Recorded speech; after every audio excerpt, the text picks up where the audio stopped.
Terima kasih pemirsa, Anda kembali bersama kami dalam segmen Market Buzz dan kita kembali akan berbincang bersama dengan Pak Wawan Hendrayana. Baik, Pak Wawan yang merupakan Vice President dari Infovesta, dengan indeks harga saham gabungan yang Anda katakan peluang penguatannya memang sudah terbatas, tapi tadi saya katakan bahwa saham-saham blue chips kan memang belum naik cukup signifikan mendekati level-level tertingginya begitu ya.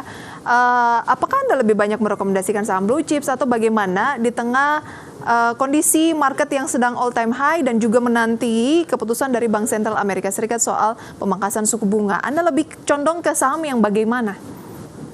Iya, saya tetap menyarankan untuk investor itu selalu melihat fundamental perusahaannya dan prospek bisnis gitu ya. Jadi saham blue chip meskipun ada yang sudah all time high lagi sebetulnya, ada juga yang masih menuju ke sana atau bahkan mungkin ada yang masih di bawah. Tetapi sepanjang fundamental dan prospek bisnisnya itu masih menarik bagi investor, pasti akan ada yang membeli gitu ya. Jadi secara prospek masih menarik untuk masuk ke saham blue chip. Masih menarik untuk masuk ke saham-saham blue chips. Oke, kita lihat ya. Berikut adalah deretan saham pilihan dari Pak Wawan Hendrayana. Dapat Anda saksikan di layar pemirsa. Saham-saham apa saja yang masuk dalam pilihan kali ini? Saham pilihan pemirsa di antaranya adalah BBCA buy, kemudian Bank Mandiri juga buy, ICBP buy, dan ASII buy. Semuanya memang blue chips ya Pak Wawan ya. Kita mulai dari BBCA terlebih dahulu. Semenarik apa BBCA dibandingkan dengan BBRI mungkin? Karena memang Anda memasukkan BMRI ya, dan mungkin BBNI. Karena kalau dilihat dari segi dividen interim, sebenarnya BBCA ini tidak lebih unggul dibandingkan dengan BBRI kalau dari segi dividen. Tapi Anda lebih melihat dari sisi yang mana? Ya, ada 3 sisi untuk BCA. Satu, secara laporan keuangan ini bank paling baik sekarang di Indonesia dari sisi growth, baik itu dari growth kredit ataupun dari growth pertumbuhan faktor-faktor lainnya.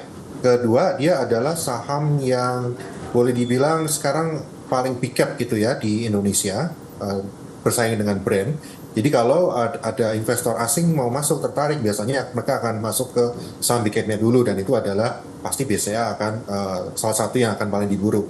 Lalu ketiga, sudah terbukti bahwa saham ini defensif. Ketika kemarin Big Four Bank itu mengalami koreksi yang dalam sekali, termasuk BRI bahkan bisa terkoreksi 30%, itu BCA hanya sekitar terkoreksi tidak sampai 15%, hanya sekitar 12%, dan bahkan sekarang sudah kembali ke level all time high. Jadi ya secara historis BCA selalu bisa kembali ke all time high-nya, dan kalau kita bicara saham big cap ya, ini saham yang terbaik yang saat ini ada. Oke, ini adalah saham terbaik yang saat ini ada kalau berbicara mengenai big cap. Tren yang sedang terbentuk mungkin dari teknikal, Anda melihatnya sedang berada di fase apa? Iya, kalau murah jelas tidak ya, karena BCA sih tidak pernah murah, karena menjadi investor darling begitu, jadi valuasi memang tidak murah, tapi secara prospek itu masih sangat baik, pertumbuhannya masih terjaga. Dividen betul tidak akan sebesar bank-bank BUMN, tetapi dari sisi growth itu masih bisa dilihat. Jadi saya melihat untuk BCA target price-nya kita bicara setahun ke depan itu bisa menuju ke 11.500 sampai 12.000. Oke, 11.500 sampai dengan 12.000. Kalau Anda mencari yang defensive stock dan itu adalah blue chips, ya pilihlah BBCA. Tapi kalau berbicara mengenai dividend yield, ya memang bukan dari segi dividen kalau melihat BBCA ya. Betul. Bank Mandiri ya, juga Anda masukkan dalam saham pilihan, semenarik apa Bank Mandiri? Ya, kita bisa melihat bahwa Bank Mandiri ini salah satu bank yang paling cepat rebound juga ya, setelah sempat terkoreksi bahkan ke bawah 6.000 ketika asing keluar, tetapi sekarang sudah kembali lagi ke level 7.000-an, jadi masih menarik karena targetnya itu kita lihat selama depan masih di 8.000. Untuk bank kedua kinerjanya paling baik saat ini ya Bank Mandiri gitu. Jadi saya melihat ya, kalau kita mau masuk ke bank ini bisa menjadi alternatif yang menarik ya. Ada bank swasta yang terbesar, ada BCA. Untuk bank BUMN yang saat ini kinerjanya paling menarik menurut saya adalah Bank Mandiri. Oke, setelah BBCA, pilihan Anda untuk kinerja jatuh pada Bank Mandiri. Menurut Anda ini adalah saham perbankan dengan kinerja kedua terbaik setelah BBCA. Pilihannya bisa ke BMRI ya. Target untuk Bank Mandiri? 8.000 untuk tahun ke depan. 8.000 untuk tahun depan ya. Masuk di posisi sekarang 7.000-an, 7.100-an? ya bisa dilakukan untuk mulai averaging, terutama kalau ya kita sih berharap akan ada koreksi mungkin ya, terutama hasil profit taking. Tapi kalau itu terjadi, justru bisa dimanfaatkan investor untuk melakukan akumulasi. Baik, kalau berbicara mengenai dividen interim di paruh kedua, kan biasanya yang paling tinggi itu masuk dalam ada IDX 20 high dividen begitu ya, tapi katanya udah nggak bisa terlalu mengacu ke situ karena yang memberikan dividen sampai dengan akhir tahun lalu di atas 5% itu hanya sekitar 8 emiten, 2 diantaranya adalah perbankan begitu ya. Sementara sisanya itu kebanyakan energi dan juga ada Astra. Banking dulu nih, kalau berbicara dividen menarik tidak untuk dicermati, khususnya tadi ada BBRI untuk paruh kedua ini di musim dividen interim? Ya, tentu saja dividen ini ada dua sisi ya. Di satu sisi sebagai investor ya kita happy-happy saja begitu diberikan uang cash begitu. Tetapi di sisi lain yang namanya emiten, apapun emitennya termasuk perbankan itu membutuhkan permodalan yang kuat. Apalagi kita juga menghadapi persaingan yang ketat sekali di sisi perbankan. Jadi kalau dividen tidak dibagikan itu akan menambah permodalan bank itu sendiri. Jadi semakin kuat permodalannya itu semakin kuat juga posisi bank tersebut untuk menyalurkan kredit, artinya kemampuan mereka untuk mendapatkan net interest margin, mendapatkan penghasilan dari suku bunga kredit itu semakin besar juga. Jadi ya bukan berarti bagi dividen besar itu malah kurang baik, tapi kita harus melihat secara balance gitu ya. Artinya bukan berarti bank yang tidak bagi dividen itu kurang baik, belum tentu. Justru bisa jadi karena mereka butuh ekspansi, mereka keep profitnya sebagai dividen, sebagai modalistor, tambahan modal, ini bisa menjadi tambahan profitabilitas nantinya.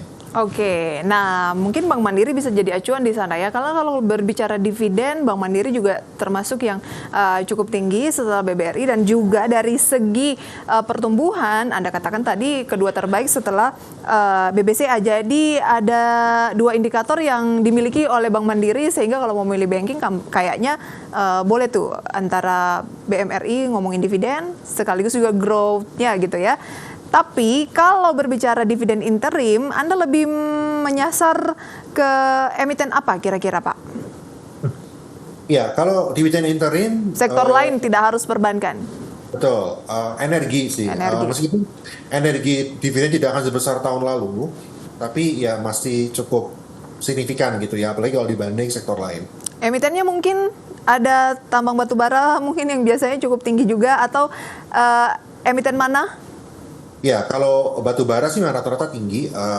Adaro itu juga tahun lalu salah satu yang paling tinggi dividennya. Tahun ini tidak akan sedikit tahun lalu, tapi tetap masih akan ada dividen yang cukup signifikan. Oke, kalau masuk di Adaro saat ini untuk mengharapkan dividen interim paruh kedua, menarik tidak Pak?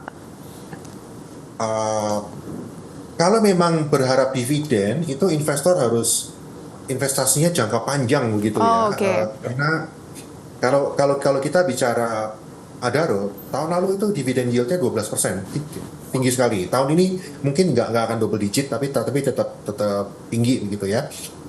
Tetapi volatility-nya akan tinggi sekali, apalagi kalau sedang terjadi konflik memanas secara geopolitik. Jadi ya harus siap dengan itu. Kalau masuk ke saham energi sebaiknya jangka panjang. Oke, sebaiknya jangka panjang begitu ya. Baik, kita tahan dulu untuk dua rekomendasi saham pilihan lainnya Pak Wawan, karena waktu menunjukkan pukul 9:04 di mana pembukaan perdagangan sesi pertama sudah dimulai pemirsa ya. Mungkin kita akan bisa saksikan capturean layar ya dari Menhol Bursa Efek Indonesia mengenai pembukaan perdagangan sesi pertama pada pagi hari ini, di mana indeks harga saham gabungan terpantau pemirsa akhirnya profit taking atau mengalami pelemahan 0,8%, 60 poin di 7.496. Pelemahan yang cukup signifikan untuk pagi hari ini pemirsa ya, mendekati 1% di 7.494, agak berbanding terbalik dengan bursa Asia, Amerika dan Eropa yang cenderung bergerak di teritori positif.